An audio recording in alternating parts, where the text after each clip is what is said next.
Hi, this is Gabe Headley, and this is my Lab 5, Faraday's Law, and the last lab of Physics 2212. So here we go.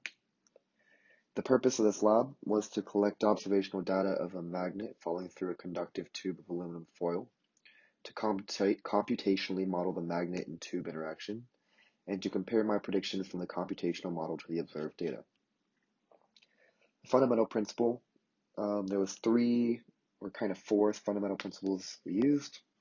One was Faraday's law, the second one was Biot-Savart law, and the third and fourth ones were Newton's and second and third laws. Below is Faraday's law.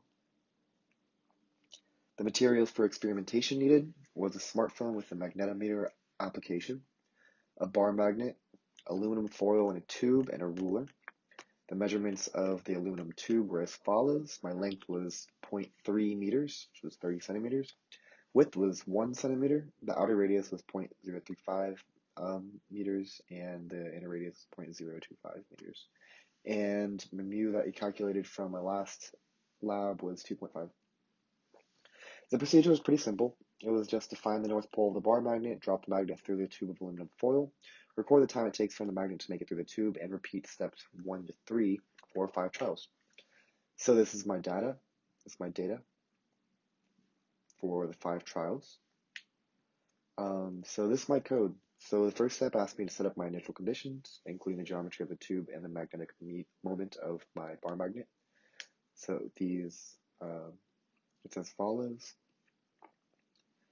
The step 2 was to calculate the magnetic code or field at a position R relative to a bar magnet. So this is the formula for the magnetic field.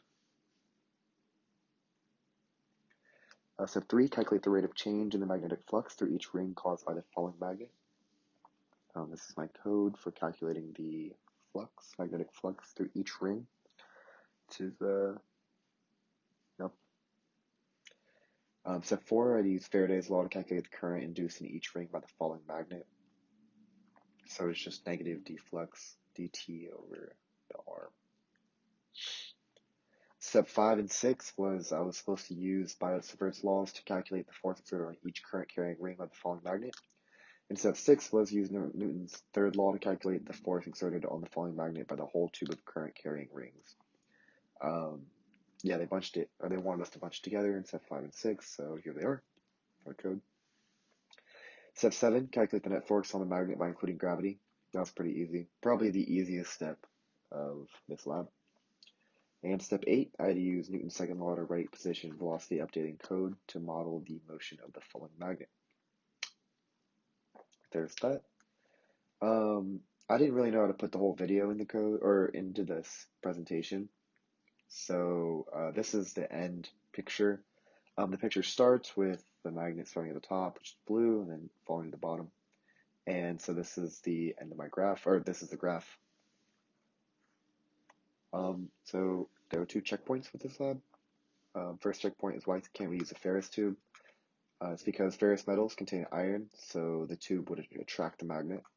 And checkpoint 2 is what happens to the magnet. How does this compare to a magnet falling in free space without a tube? It falls, so the magnet would fall faster through free space because the induced magnetic field pulls upwards on the falling magnet. And that's my presentation. Thank you very much.